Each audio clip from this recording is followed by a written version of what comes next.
নমস্কার, আজকে আমরা কিছু কথা বলবো ডায়াবেটিস পেশেন্টদের জন্য, যারা ডায়াবেটিসের ওষুধ খাচ্ছেন এবং অনেক ধরেই খাচ্ছেন। তাদের অনেক সময় হাইপোগ্লাইসেমিয়া বা সুগার ফল করা খুব কমন, এটা হতে পারে। তো আমি 4টে পয়েন্ট বলবো, মানে 4টে পয়েন্ট আমি লক্ষণ হিসেবে বলবো। এই লক্ষণগুলো যদি হয় তাহলে অবশ্যই তার জন্য কী করতে হবে সেগুলো বলবো। তো নাম্বার 1 পয়েন্ট, যদি আপনার সুগার ফল করে তাহলে বুক ধরফর করা হতে পারে, নাম্বার 1 পয়েন্ট। নাম্বার 2 পয়েন্ট, মাথা ঘোরা অথবা ঝিমঝিম করা। নাম্বার 3, অযথা বিনা কারণে ঘাম দেওয়া। নাম্বার 4, চোখে ঝাপসা দেখা। এই 4টে যে সিমটমগুলো যদি হয়, এই সিমটমগুলোতে সুগার ফল করার সিমটম বলে আমরা ধরি।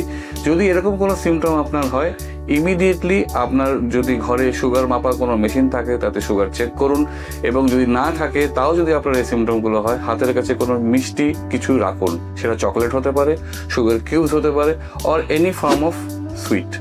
নমস্কার।